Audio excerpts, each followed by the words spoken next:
पुनः से आपके समक्ष लेकर आया हूँ आषाढ़ पूर्णिमा के संबंध में महत्वपूर्ण जानकारी। वर्ष 2022 में आषाढ़ पूर्णिमा की तिथि क्या है, इसका शुभ मुहूर्त क्या है, आषाढ़ पूर्णिमा के दिन चंद्र उदय कब होगा, पूर्णिमा की पूजा विधि क्या है, पूर्णिमा का हमारे जीवन पर क्या प्रभाव पड़ता है, और हम अंत में बात करेंगे पूर्णिमा के दिन हम चंद्र दोष से कैसे मुक्ति पा सकते हैं। साथ ही हम चर्चा करेंगे कि ऐसे कौन से 2 कार्यों से हमें पूर्णिमा के दिन बचना चाहिए। यानी कि पूर्णिमा से संबंधित जितनी भी जानकारियां आपको चाहिए वह इस वीडियो में आपको उपलब्ध होंगी। तो आप वीडियो के अंत तक मेरे साथ बने रहें। तो वीडियो की शुरुआत करने से पहले अगर कोई दर्शक चैनल पर नए हैं तो चैनल को आप जरूर सब्सक्राइब कीजिए, साथ ही साथ बेल नोटिफिकेशन भी ऑन कर लीजिए, जिससे चैनल पर अपलोड होने वाली हर एक वीडियो का नोटिफिकेशन आपके पास सबसे पहले पहुंचे। तो चलिए शुरुआत करते हैं और जानते हैं पूर्णिमा के संबंध में। हिंदू धर्म और ज्योतिष शास्त्रों में पूर्णिमा के रहस्य को उजागर किया गया है। हिंदू पंचांग के अनुसार महीने के 30 दिनों को चंद्र कला के आधार पर 2 पक्षों में बांटा गया है, एक शुक्ल पक्ष और एक कृष्ण पक्ष। शुक्ल पक्ष के अंतिम दिन को पूर्णिमा कहते हैं और कृष्ण पक्ष के अंतिम दिन को अमावस्या कहते हैं। वर्ष में कई ऐसे महत्वपूर्ण दिन और रातें होती हैं जिनका हमारी धरती और मानव मन पर बहुत गहरा प्रभाव पड़ता है। उन्हीं में से सबसे महत्वपूर्ण दिन है पूर्णिमा। आखिर क्या होता है पूर्णिमा के दिन? जो चांद है उसका हमारे धरती के जल से संबंध है। जब भी पूर्णिमा आती है तो समुद्र में ज्वार भाटा उत्पन्न होता है, क्योंकि चंद्रमा समुद्र के जल को ऊपर की ओर खींचता है। मानव शरीर में भी लगभग 85% जल रहता है। पूर्णिमा के दिन इस जल की गति और गुण बदल जाते हैं। वैज्ञानिकों के अनुसार इस दिन चंद्रमा का प्रभाव काफी तेज होता है। इन कारणों से हमारे शरीर के अंदर रक्त में न्यूरॉन सेल्स क्रियाशील हो जाते हैं और ऐसी स्थिति में इंसान ज्यादा उत्तेजित या भावुक हो जाता है। यह एक पूर्णिमा की बात नहीं, यह प्रत्येक पूर्णिमा में होता है।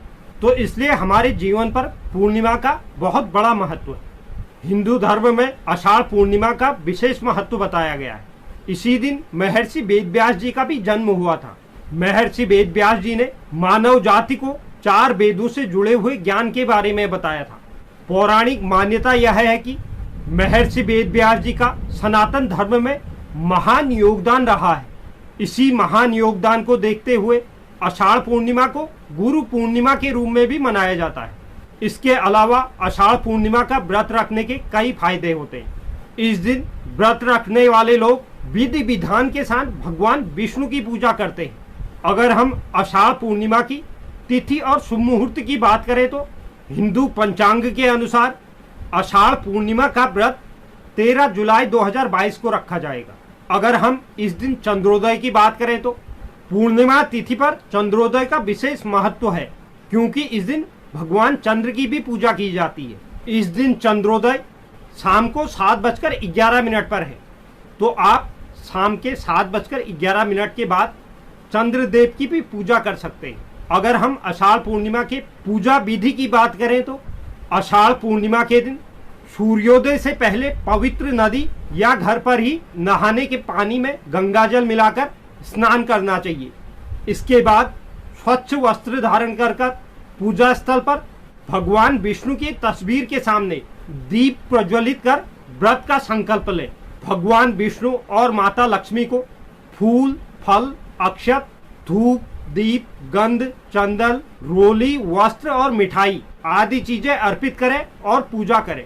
साथ ही पूर्णिमा के व्रत के दिन भगवान सत्यनारायण की कथा जरूर पढ़ें। साथ ही विष्णु सहस्त्रनाम का पाठ करना भी इस दिन शुभ माना जाता है। संध्या काल में भी आपको भगवान गणेश, भगवान विष्णु, माता लक्ष्मी की पूजा करने के पश्चात चंद्रदेव की पूजा करनी चाहिए।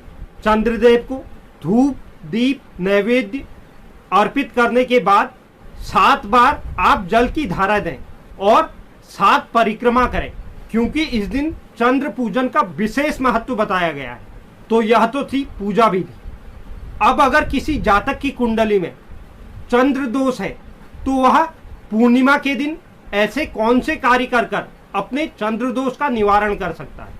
ज्योतिष शास्त्र के अनुसार जिन लोगों के भी कुंडली में चंद्र दोष होता है वह लोग आषाढ़ पूर्णिमा के दिन भगवान चंद्र की पूजा करें और भगवान चंद्र के बीज मंत्र का जाप करें।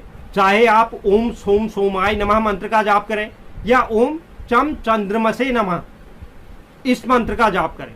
इसके अलावा चंद्र दोष से मुक्ति पाने के लिए आषाढ़ पूर्णिमा के दिन स्नान के बाद किसी गरीब ब्राह्मण को सफेद वस्त्र, चावल, शक्कर, दूध, सफेद मिठाई, चांदी, मोती इनमें से किसी भी वस्तु का दान आप कर सकते हैं। दान का मतलब यह नहीं कि आपको बहुत सारा देना है, आप अपना यथा सामर्थ्य जितना हो सके उतना आप दान कर सकते हैं। तो इस तरह से पूर्णिमा के दिन आप चंद्र दोष से भी मुक्ति पा सकते हैं। अब हम बात करते हैं कि इस दिन ऐसे कौन से 2 कार्य हैं जिन्हें हमें भूलकर भी नहीं करना चाहिए। अगर जो भी व्यक्ति यह कार्य करता है इस दिन, उसके भविष्य के लिए इसके दुष्परिणाम देखने को मिलते हैं। पहला जो कार्य है, इस दिन मांसाहार से परहेज करना चाहिए। मांसाहार के अलावा जो भी तामसिक भोजन है उससे हमें दूर रहना चाहिए। दूसरा जो कार्य है वह है किसी भी प्रकार के नशे से, यानी कि मदिरा सेवन हो या अन्य किसी प्रकार का नशा, उससे हमें इस दिन दूरी बनाकर रखनी चाहिए।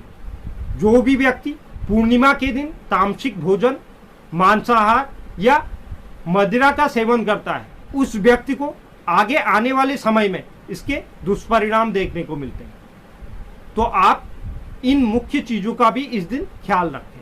तो यह एक बहुत महत्वपूर्ण जानकारी थी जो पूर्णिमा के संबंध में थी।